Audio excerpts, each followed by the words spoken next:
Yo, what's up everybody? How's it going? It's like my third take. I should get one of those take reels, like take 3. This is like my third take, so I'm trying to keep this as short as possible without it, dragging on. I think like the last one I did was like 30 minutes. So I'm doing it again, I'm rambling on. But anyways, let me start off by saying that this is going to be completely my opinion, okay? So don't take it as facts. Understand, I can think the way I want to think, you can think the way you want to think, and let's just agree to disagree if you guys disagree with my opinions. But I'm going to talk about the YouTube purge and everything that's happening with YouTube because, just a lot of people are upset. I'm not going to touch base with YouTube Rewind 2018. I really don't care about that, A lot of people had a lot to say on it. I really don't care. I don't care that Will Smith was on it or any of that stuff. That doesn't really, But anyways, the YouTube purge. So if you guys don't know what it is, but you guys should by now, because there's about a lot of people were talking about it over this, this past week. But basically, YouTube decided to purge its servers. So inactive accounts and spam accounts were all deleted off the YouTube servers. So now the problem with that is that a lot of people have become vocal about it and how it put a strain on their channel, and some of them even they wanted to quit. I know, there are friends of mine who said they wanted to quit. And I was kind of sad to hear that, sad to hear that they felt that devastated by it. Yes, the amount of subscribers lost, some of them lost substantial amounts. And I can understand why they would be upset. But I'm glad, some of them did not quit. Because, yeah, you should never quit to something like that, no matter if it's a setback. Always keep, let me say this, if this is what you're passionate about, if you're passionate about making videos on YouTube, if you're, and you know what, people, let's stop it with that, oh, he's only here for money, okay? There are two types of content creators. There's those that's here because this is their bread and butter. This is what they want to do for a living, and you know what, it's totally fine that they want to do that, They, to sit there and say they should be doing this and not collecting a paycheck is like asking someone to flip burgers at McDonald's and not receive a paycheck either. You may not find the distinction between the two. One is flipping burgers, one is making videos, but hard labor comes into this. Maybe not for me because I'm not deep enough into video editing production. Sometimes I like to try and play around with video editing because I like doing that. I like having fun. And then sometimes I just like opening up my Chromebook like this, turning the camera on and recording. It's whatever I feel, but I'm not here on YouTube for a paycheck. Let's get that straight. Some people are. I'm not one of those. Now I'm here because I like talking about mobile technology. I don't have a lot of people to sit around and actually listen to what I have to say because some people don't even care about the smartphones. Like they just want to buy a phone and use it, or they just want to go to a carrier and use it. But if I would sit there and talk their head off, their head will probably explode because it's like, I really don't care. You ever get that when you want to talk to somebody about something you're very passionate about and they really don't care at all? So it's just like a dead conversation. Yeah, I'm not here on YouTube because you guys are awesome. You guys let me talk. So hey, that's a win-win. You guys get entertained with information and I get to talk my head off about it. But that doesn't make one better than the other. Okay, nothing wrong with you being here trying to make a living. Big YouTubers, they make a living off of it, right?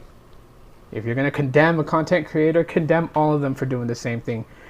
But anyways, so, there are those smaller channels who were impacted, who are trying to get part of the YouTube partnership program. Obviously, there's a criteria to meet. When I got accepted into the partnership program, that's when it was like the door was wide open. I remember when I applied for it on the very, very first day of the channel and was denied because there was a criteria to meet. And then they opened up that door completely wide. Anyone who applied got an acceptance letter that said, welcome to the YouTube partnership program.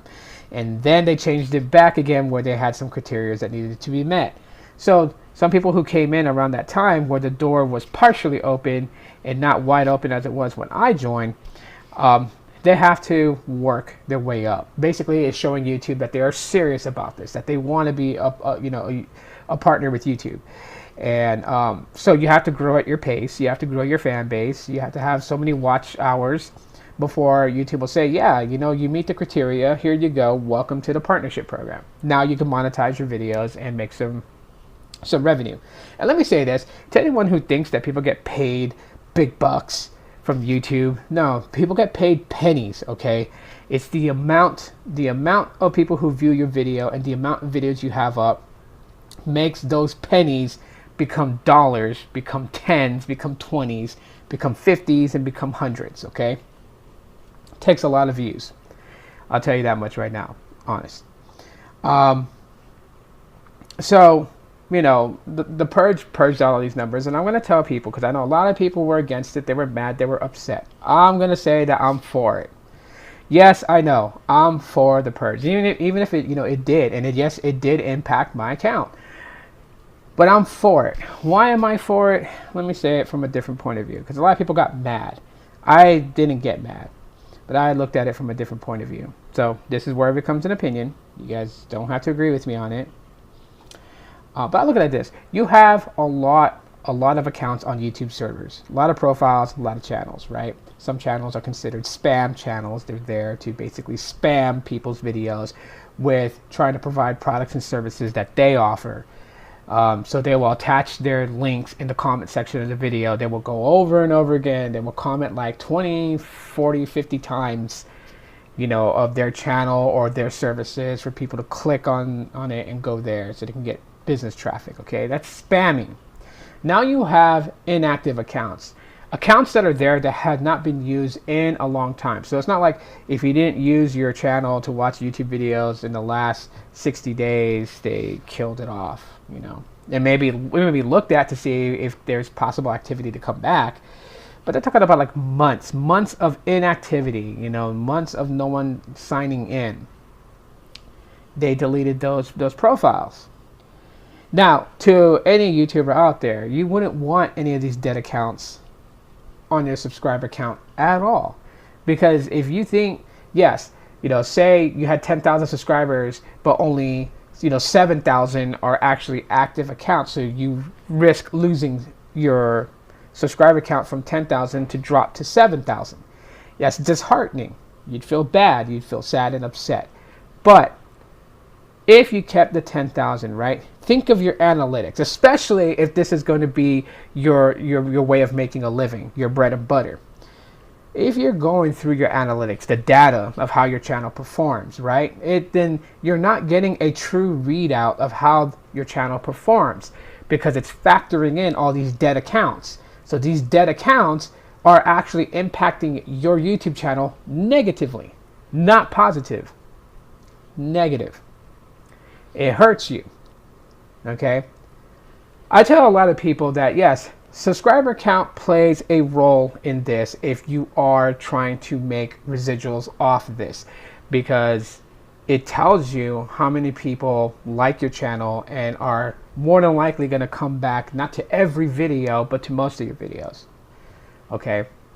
But the YouTube subscriber count is not everything. You have to factor in how many of your actual subscribers come back, how many people who are not your subscribers find your channel.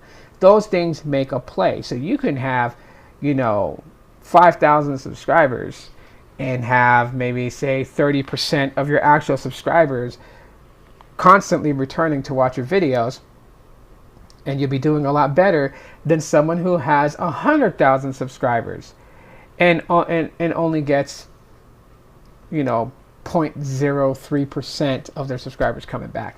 See, it's a numbers game, but you got to learn how to read your analytics. You got to learn how to use that to position yourself in YouTube, okay? So having a subscriber drop, yes, while for the smaller channels who were trying to make partnership, it's disheartening because it kind of like they were right there at the finish line and then they got moved back. Yes, it sucks. It hurts. But keep moving forward. Don't quit, okay? If you're seriously passionate about this, whether it's to make a living or like me, it's to have someone listen to you on a subject that you're passionate about. Either way, okay? One is not better than the other, so don't think I'm saying that.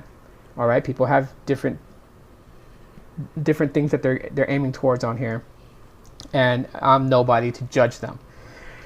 But no matter what, you got to keep moving forward. If you're passionate about this, you're not going to let something like that be a setback to stop you in what you want to do. You're going to keep moving forward, right? I'm in the snail lane, okay? A lot of people have pointed that out. It's no secret. I never touch base on it because it's never bothered me, and it never will bother me. A lot of my friends in this community have gone way further than I have.